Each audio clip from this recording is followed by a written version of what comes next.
Hello, everyone, and welcome back to the Digital Nomad World weekly series. I'm Becky, and I'll be your host. And today we're going to be talking about Tbilisi, Georgia as a digital nomad destination with my guest, Chelsea Rustrum. Chelsea, welcome to the show.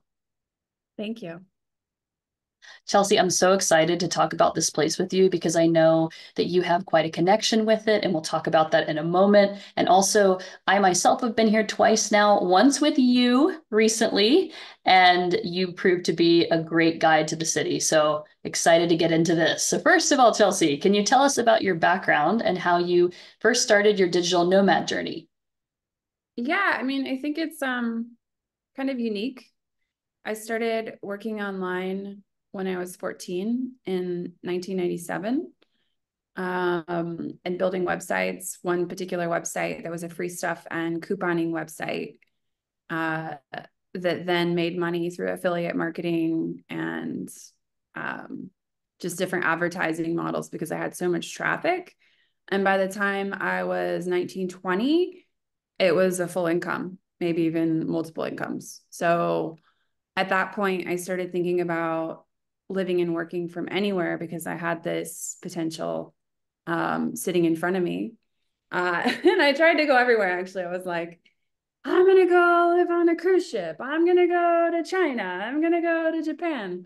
And my family was pretty afraid of me traveling alone when I was young, which is maybe not so crazy of them. But by the time I was 27, I read a book about Italy in particular, and it was fully descriptive of what I might experience in Italy. And I booked a trip like 2 weeks later.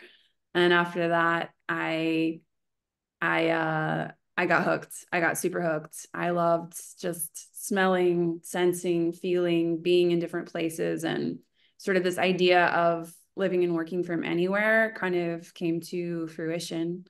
Um, yeah, I guess that's how it started. And then since then, I would say I travel anywhere from a third to two-thirds of the year, often a half of the year. So in total, away from wherever my base location is. At the time, it was San Francisco. Yeah. That is quite an incredible story. I don't think we've ever had anyone here on the podcast that started at such a young age. So, I Yeah. mean, I can only imagine how much the world felt like your oyster, but also trying to narrow down your choices of where to go. Yeah, it was Wi-Fi chasing in those days. Oh, Yeah. yes. Yes, I guess it would have been. Can Yeah. you And you had to imagine? be so happy when things got so much easier. Yeah.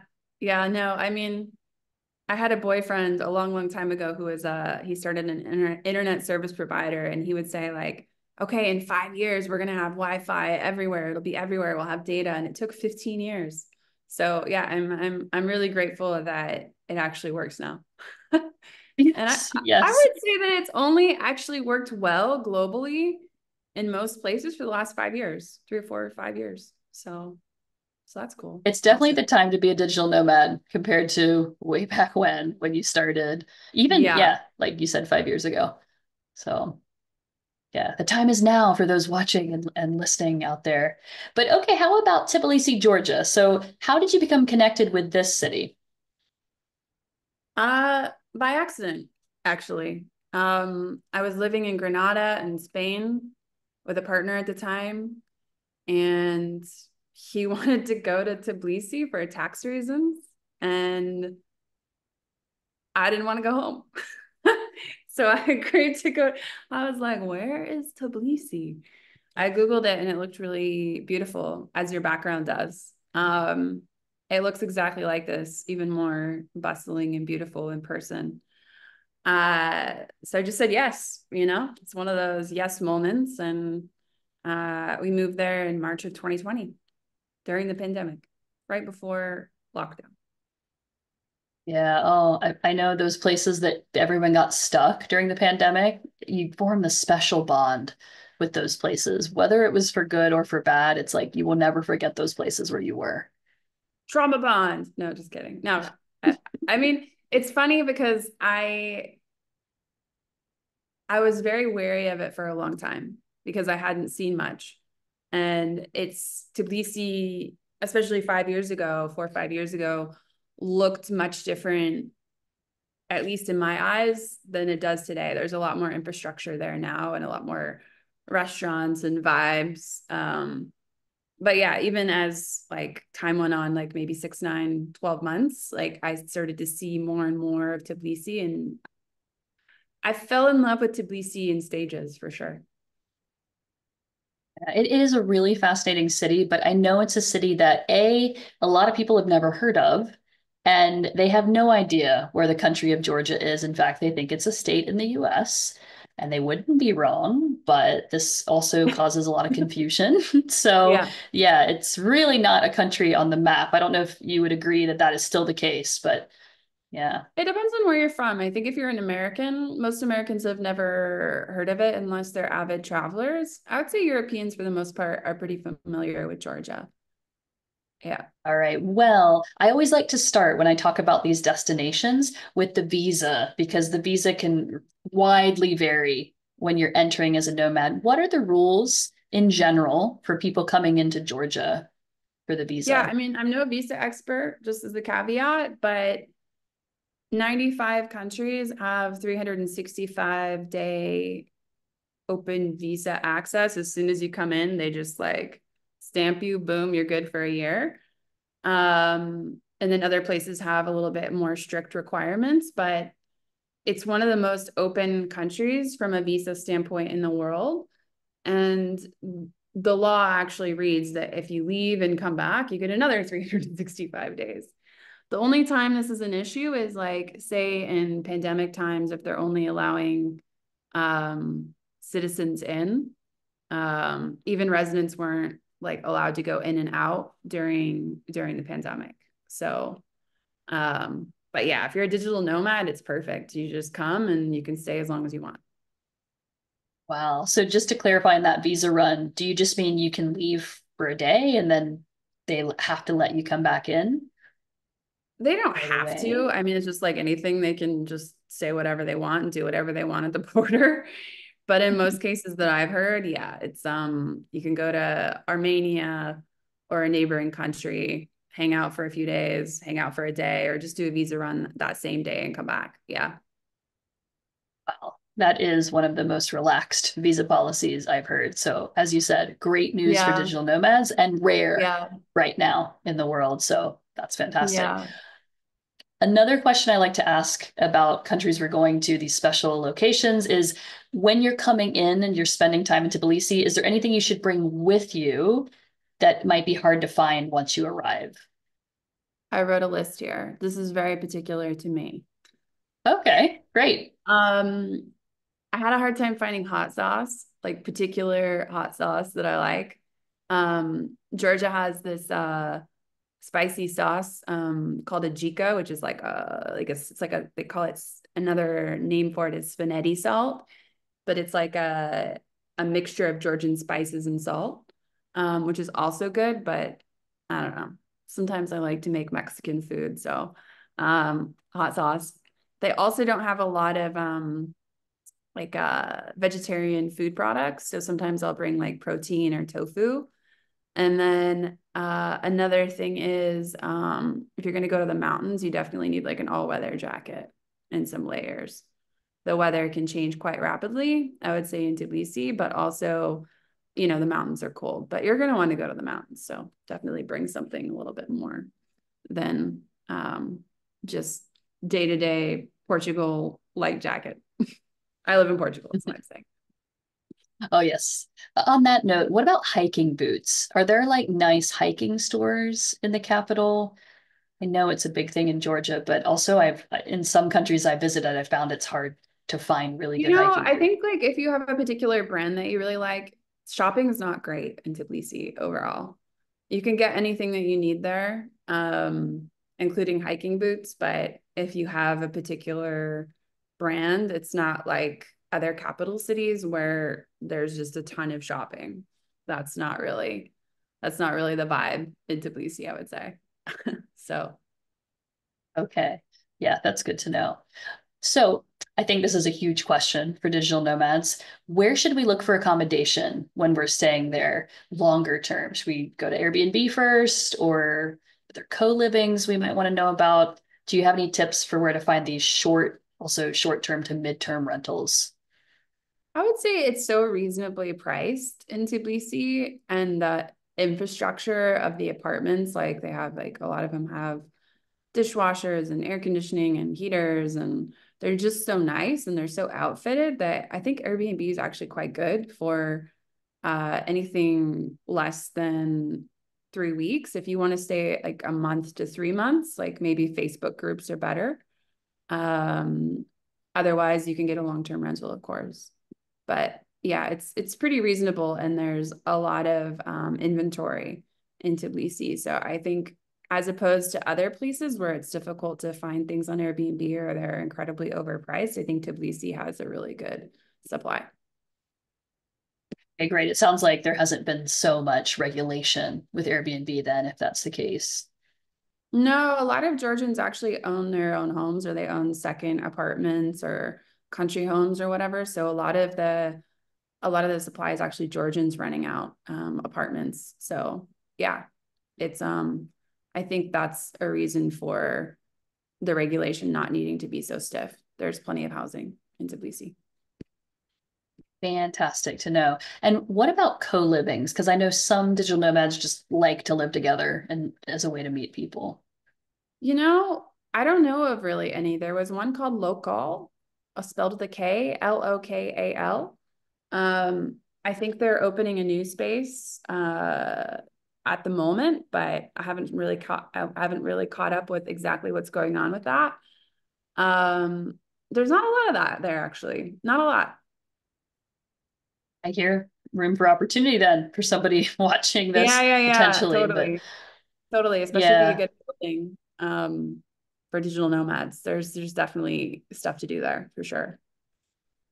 All right. This leads me to one of my next questions. What would you recommend for laptop friendly places to work? Are there some great co-working spaces or cafes we should know about? I'm a champion on this. Okay. Awesome. I've asked the right person. Okay. I took you some of these places. Um, I like Herma Cafe for vegetarian food and outlets and friendly sort of laptop environment. I like Rooms Hotel next to Stamba for coffee meetings. It has a fireplace, really lovely, amazing pastries and desserts. Stamba also for meetings. They like Stamba's a restaurant. It's by a jar group. It's really beautiful, great prices, international food. Groovy Roasters in Fabrica, or at least near Fabrica, area and neighborhood for coffee and fresh pastries and like fresh, just small items to eat. There's a few different places in different areas of the city called Coffee Lab that also have a lot of outlets and decent breakfast and kind of a vibey atmosphere with lots of people working. There's also this really great place that's in the middle of a park with like all greenery around it, and it's like a big glass house called Slink. It's really great for breakfast and working, lots of laptops there too. Then inside of Stamba in the back, it used to be like a little work area during the pandemic, but they turned it into a 3-story co-working space with offices, and there's a bar, there's an outdoor area, there's a restaurant, there's like make yourself coffee. It's insane. It's like the most beautiful, insanely thought through co-working space I've ever been to, and I've been to a lot. And you can pay for a day pass there, and you can work for, the next 24 hours. So it's a really good place if you want to get a lot of work done. You can also buy, I think, a 3 or a 7 day pass as well. And then if you want to eat, there's a bunch of restaurants. There's a chain called Pasanori, which is not vegetarian, Georgian food, fairly inexpensive, and lots of outlets and big like wooden tables and booths and things that you can kind of sit at. So these are my main recommendations. Thank you for that. Now, you mentioned Fabrica, and can you please tell the listeners what that is? Because I think it comes up on a lot of the short lists of places to go. I'm Yeah, it's curious what your opinion confusing. is on It's it. confusing because it sounds like it's a neighborhood, but it's actually within a neighborhood. Um, but it's a specific place. So There's a hotel group called Ajara Group, which does a lot of like really beautiful spaces in Tbilisi. Actually, another place that I should mention is Lolita. Has really great food, and they turned an old factory into this big restaurant. So that's another place that you can work. But they created this insane group of, it's another factory. I think it's an old sewing factory, if I'm not mistaken. So they created like endless restaurants and a big hotel and hostel. I think it's mostly a hostel called Fabrica, where there's also makers and there's ceramics and yeah, it's just very it's very hipster, very lively, very colorful, very young. Lots of graffiti in this neighborhood. I think people really like it. I definitely spend a good chunk of time there while I'm in Tbilisi every time. Yeah, I spent an afternoon there just having a coffee and working, and it was in I wasn't a guest of the hostel, but just yeah, that cafe that's in the main on the ground floor. It's so big that they don't know who's there and who's not, and they if you get a coffee, you're welcome to stay. And the Wi-Fi was good, so Yeah, I would say one thing though, this has changed. This is important. oh yes, In the main Fabrica restaurant area, they don't allow laptops anymore. So unless you have an iPad or a phone, um, you can't work in there. So that's just very good to something to know. know. There's other cafes in the backyard area where you can work, and there are outlets, but they'll shut you down in the main space, which is new. I remember I brought a journal that day. I just happened to have a notebook instead of my laptop because it was a Yeah, Sunday, yeah, I've and been kicked out, so I'm like, saying that. yeah, yeah. That does bring me to another question. What is the general stance in Tbilisi about working in cafes? I mean, you've just given us a whole list, but are they kind of strict about it? Are there some cafes with like no working on laptop signs or generally pretty relaxed? It's changing because there was such an influx of Russians for a period of almost a year where, they had more customers than they could serve. But before that and after that, I think things are pretty lax. There were so many places, and there still are, that have literally outlets everywhere, like two behind you, Wi-Fi almost everywhere. Um, and they really don't mind if you work. Yeah, it's very chill. I would say Georgia is generally pretty relaxed. And it's not like one of these cities where they're so overblown by people that it's become a huge issue. So I'd say overall it's okay, but yeah, there's definitely going to be cafes that are going to ask you to leave during certain hours so that they can serve lunch customers or something of that nature. But the ones that I mentioned are all pretty good. Okay. Yes, thank you very much. And I wanted to ask about the Wi-Fi in general. How is the speed of the Wi-Fi in the city? So here's what I recommend. As soon as you land, get a SIM card because it's so inexpensive. It's like, I don't know, 15 lari, which is the equivalent of less than $6 for unlimited data for 10 to 30 days, depending on how good of a deal you get. So just just buy data. you know, it's not worth it to not have like constant data. But as far as the Wi-Fi, it's okay. It's spotty in some places and great in others. It just depends. But there's also public Wi-Fi in many places. The infrastructure in Tbilisi is great in most ways. If you want to start a business, if you want to start a bank account, like everything, there's an incredible amount of ease. Get a Bolt, get an Uber, get a ride across town, get on public transit, use your credit card, boom, swipe it. Like it's very friendly to incomers, I would say, and just or newcomers, and doing things easily. I mean, I think you notice that there's just a lot of ease. It's hard to explain, but there's a Yes. lot of ease in Tbilisi. Yeah. I love that. That's one of my favorite things I have to say about it. It's because it almost makes you feel more like you're on a vacation or, you can get your work done more easily. So, Yeah, you don't have to spend a thank you, lot of time Tbilisi. figuring everything out. It's just like, oh, I want food. Like, oh, here's 100 different restaurants I can order food from right now that will deliver to me, you know? Yes. And on that note, thank you for bringing that up.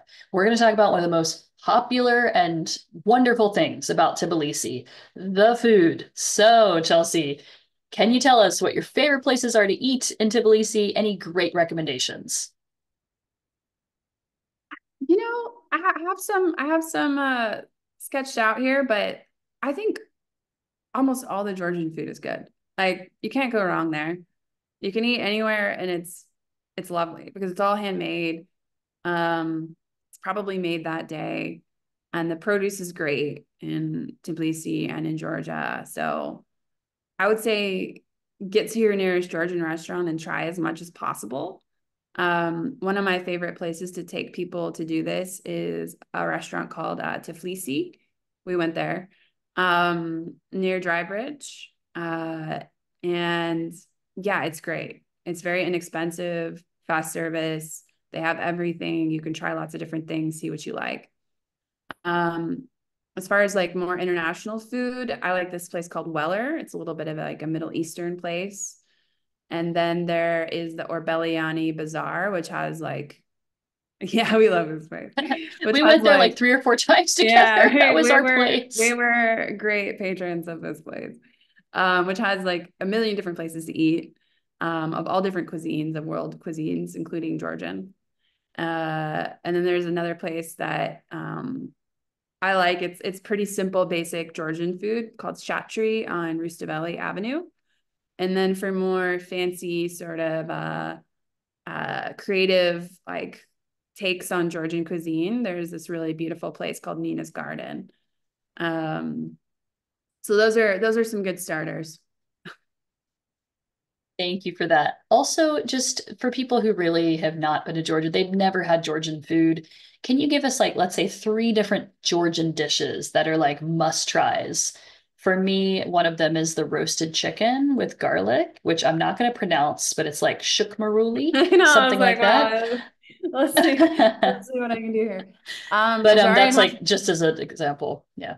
Ajari and hachapuri is amazing. I'm sure it's like you've seen it in pictures if you're a foodie of any kind. It's like in a boat, it has an egg and cheese and butter, and it's probably one of the worst things you can eat on this planet, but it is amazing. Very Another thing filling, very filling. yeah. Another thing I really like is lobio, which is just their beans. They grow these really beautiful beans there and they're just super fresh with Georgian spices and they put them in a clay pot and they serve them this way. Um and then of course Georgians love their kinkali, which is like a dumpling that has either meat or potatoes or cheese or mushrooms. I also like to order it with sour cream and ajika and kind of mix all these things together, but to each their own. Yeah, and when you go, I think you also have to try the church kela, which is like it's not dessert is a strange word for me to use with it. I feel like it's a snack that's like cased in this like grape like I don't know, dried grape juice around it as like this casing and there's different like fruits inside or nuts as well. Yeah, they And string one walnuts with like a yeah, needle, and then they mix, I believe it's probably cornstarch and some kind of fruit juice, and they heat it, and then they dip the string, and what comes out is this like, covered in the walnuts covered in the casing, and then these are chopped up and eaten. So yeah, this is also very good. it's amazing. They're like hanging all over the place in the city. They're really beautiful. And yeah, once you start, I don't think you'll be able to stop and trying all these different Mhm. flavors. All right. Well, thank you. That as we kind of alluded to, the Georgian food runs deep and there's a lot of things to try. And so Yeah. yeah, start where Chelsea pointed you that direction and then yeah, you'll find your own places as well. Oh, also Okay, one more so thing to oh yeah, try go ahead. is Yes, we have. the the eggplant stuffed with walnut paste. It has walnut and garlic and oof, it's so good. It's amazing. It doesn't sound good, but it's delicious. There's also some pomegranate in it. Yeah, very nice. They really love their walnuts in Georgia, and it makes you a bigger Yeah, fan. it's in everything. Yeah. All right. Well, if you're in Tbilisi, what are some typical weekly events that you can enjoy, and how do you like to spend your personal time there? Any nice day trips as well from the city? Mm, I have a whole circuit now because I've been there for several years. I lived there for almost 4 years, sort of in and out. Uh, there's a bachata place in Vaque that has a lot of like nightly dancing and music. There's live music in all different places. There's wine tastings in some of the wine bars. For me, I like to go to like the Orbeliani baths, for example. I like to go to Indian food. I've got my own little like thing that I do there. But as far as weekend trips, Borjomi is about an hour and a half away. It's really beautiful. It's in the mountains. There's a great hotel there. Um, Several hotels, but there's one big fancy hotel there. I've always wanted to stay at. I haven't stayed there yet. But you can go there for the day. And there's Signagi, which is the wine country, or at least one of the wine country areas, where it's like in the mountains and all the rooftops are red and, this terracotta. And during the summer, there's lots of pools to swim in and just beautiful wineries to check out, great food, hikes, this type of thing. So I would say those are the two that are good day trips. Also, Muscata is like, we went there together. It's like maybe 30 minutes, 25 minutes outside of Tbilisi. It's just an easy Bolt or Uber ride out of the city. Um, Really inexpensive and very, a little bit slower and more Georgian countryside vibes, which I love. I love the food in the Georgian countryside. So I really recommend that. Yeah, it's amazing how outside of Tbilisi it feels, despite how close it is. So, Yeah, yeah. totally. You get outside of Tbilisi proper. Right. No worries, no worries. Okay, so I'm curious, and you've talked about this a little bit already, but why is it that you said you fell in love with Tbilisi in stages? Why do you like living there? I know you've mentioned it's easy as well, but why would you recommend it also as this great destination for digital nomads? I think that I think that there's a lot of the main thing is it's alive. This is what I realized when I went back is Tbilisi is there's energy there. I don't know. I've been a lot of places and I even, like I said, I live in Portugal now. There's not as much energy here. Just people are, I think it's the food culture and the attitudes of the Georgians and just the produce on the street and the tortilla. I don't know. I don't know what it is exactly, but you feel it. And it's really beautifully intense. And I think it's one of the better things about Tbilisi. There's also a tremendous amount of smart people. Georgians are fantastically smart in all different ways and very worldly. Amazing venues, like great restaurants with insane design, and like you just wouldn't expect. You're like the front of a stone building, and then you walk in and you're like, whoa. Interesting architecture, like old meets new. You can see from this photo behind us, like you've got this like, government building that looks like mushrooms, and then you've got like this big glass bridge that costs like 10 million to build or something insane. And you've got these really old buildings with like high ceilings that are very dramatic.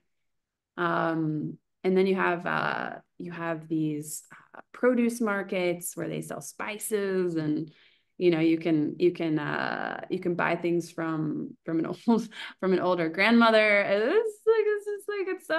There's a lot going on. What else? There's a huge variety of people. There's digital because they have such open visa programs now. There's people from all over the world there. It's like I said earlier, it's easy to get around. If you want to start a business, you can start a business online. You just fill out some forms and boom, done the same day. You can start a bank account within 3 days. I mean, it's one of the better cities I've ever been to. You are right about how easy it is and how like it's really a crossroads right now. And I'm surprised that it's not even more popular than it is. There is something I want to point out on the flip side. I meant to say this during the Wi-Fi section, but I want to mention this because it can come as a shock when you first arrive, but it probably is going to happen to you once, at least when you're there. And you may know what I'm about to say, but that is there is still, I guess it's load shedding, or some neighborhoods will shut the electricity off for usually just a few hours or a night. But the both times I've been there, this has happened to me once when I was there. And I think it's just something to be aware of. Like it can happen. Um, and I'm not Mm, exactly sure I why, would but I say, I know, mean, I don't know. I lived in Vaque and I lived in Vera and I lived in all different neighborhoods. Like, I would say the more pressing thing for me or the more annoying thing was occasionally they'll like work on the water pipes and the water will be out for a day or two. Usually just a day, but that's maybe like once or twice a year, actually. It's not that often. Yeah. okay, okay. I There are did get maybe unlucky because some the water happened neighborhoods. to me too once. Yeah, well, you got really unlucky.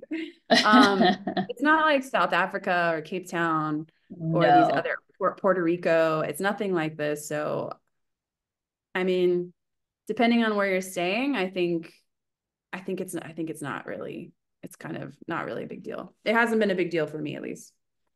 Yeah, I just wanted to mention it as like an outside thing that may happen, so don't be completely shocked. And it doesn't last long, but I think it was just Yeah. as they were growing or adapting to more people being in the city, some of these things have to get repaired but this Yeah. happens in all cities, you know. Right. So, Right. But they don't do load shedding. I do know okay. this. I wasn't Yeah. sure why the electricity was being shut off, but Yeah. yeah, I was Yeah. also in the old town both times, so Ah, perhaps okay. there's Yeah, that more makes sense. I was gonna going say, on. like in the Georgian neighborhoods and the Georgian yards, I think this is a more common occurrence, but it just depends on where it is. It could just be in that specific yard too. I did Um, get a warning too from both of my Airbnb hosts when it happened, but yeah, that's that's nice. why it's like Yeah. good to know where the cafe is, or, some different spaces when you get there, just in case there's something urgent and you need Mm-hmm. electricity or, you Totally, know, totally. Oh, good point. Yeah. hopefully you have water. Have your Yeah. cafe list ready. Yes. Yes. Um, do you think it's easy for tourists and expats in the city to connect with the locals? No. Okay.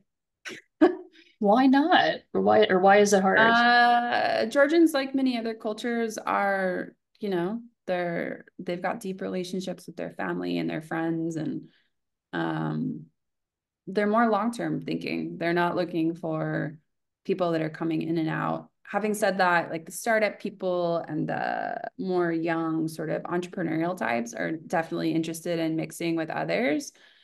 But overall, I think yeah, it's a little bit more complicated depending on what your age is. I think if you're young, if you're like 20, you can go out to the bars and, meet whoever and dance and there's a different mentality there. But over 30, I would say, people are busy having kids and taking care of their families and not really interested in other things.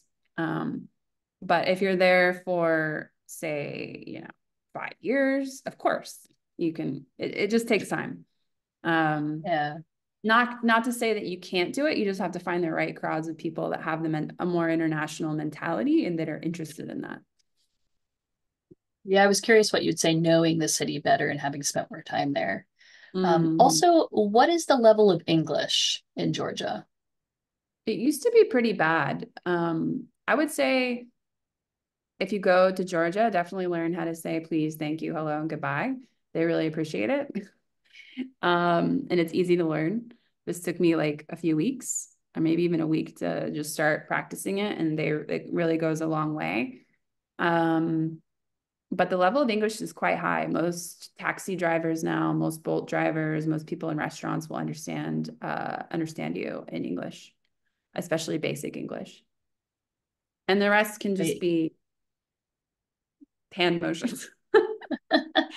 Yeah, I've definitely with Georgian being such a particular language, I know that the need to learn English or an international language of communication is higher than some countries would be. And I know Mm, that Russian used to be the language that was taught, and the older generation more speaks Russian, but it's right. switching now to English. So Right. If you're going to do business, you need a translator. Other than that, you're good. great. Okay, now I have a bonus question for you, Chelsea, that you don't know this is coming, but I think I know you can answer I this one. have a list All of right, all these so questions. bonus Okay. question. All right. What is Christmas like in Georgia or going in the Christmas I love this season? question. It's the best. Okay. There are Christmas lights everywhere, mulled wine on every corner, musicians outside, um, these crazy like icicle looking like lights from like one neighborhood and then balls in the next, like hanging from the street lights. Christmas markets everywhere, like these little like tiny house little huts selling things. Oh, it's amazing. Christmas plus you get two Christmases if you're an American. you What do you get mean, two Christmases? you get Orthodox Christmas and traditional American Christmas, which is on, of course, on the 25th. And then Orthodox Christmas is on January 7th. And then New Year's is like a 3-day holiday in Georgia. So it's a party from if you're celebrating, American Christmas, it's a party for 2 weeks. And then it's I have never heard more then Christmas there's another music. set of parties until the 15th. So yeah, Georgia is an amazing place Oh, I did not until know that. until January 15th, and then it gets very, very cold. Leave before then. Yeah, I have to say, I had never heard, I didn't know there was that much Christmas music that had ever been produced until I was in Georgia. I arrived on the 27th, Oh, and the right. Oh Christmas my music God. continued. Yeah, Yeah. it was kind of eerie, right? Like hearing Christmas music again and again and again, even after what you think is Christmas, because it's not Christmas yet. So yeah, So it's if you're great. listening, if you're watching and you are a fan of Christmas, it's the best in Georgia. You will have the biggest dose of Christmas you've ever had, times two. Yeah, it's like a warm hug for sure. I love it. Yeah, it was really amazing. Well, Chelsea, is there anything else you would like to share with us? Something I didn't cover that you think Yeah, we should tell people before we I think go? that if anybody's like afraid, I feel like sometimes when I talk about Tbilisi to my family or friends back home, they're like, "Oh, yeah, that's cool, Charles. Sounds dangerous." They can tell like in their eyes or in their like voice that they're like, "Yeah, okay, I'm not going there." It's safe and it's amazing. Like it's Thank you for pointing out incredible. safety. I should have asked that. Yes, that's important to know. Yeah, and like you'd be doing a disservice to yourself to think that it's like a dangerous, weird, unsafe place. It's incredible. And it's, safe for most anybody. Women, yeah. Children, easy. I completely agree. I felt the same. Even any night, I felt fine. And people were telling me too. They said Georgia was safe country and I shouldn't be worried. Yeah, So, totally. Totally. Georgians are very nice. Yeah. well, is there anything else you'd like to share with us if people want to follow you or if there's anything you want to plug right now, you can. Feel free. Yeah, you can follow me on Instagram. That's where I share more things. Chelsea shares on Instagram. My website is rustrum.com, which is my last name, Rustrum. Also, I'm easy to find on LinkedIn if you want to connect there. Thank you so much, Chelsea. And I hope that this interview has inspired people to go to Tbilisi. If you haven't ever thought about it before, you've been missing out, and we both encourage you to go. Yeah. Thank you. Have a great week.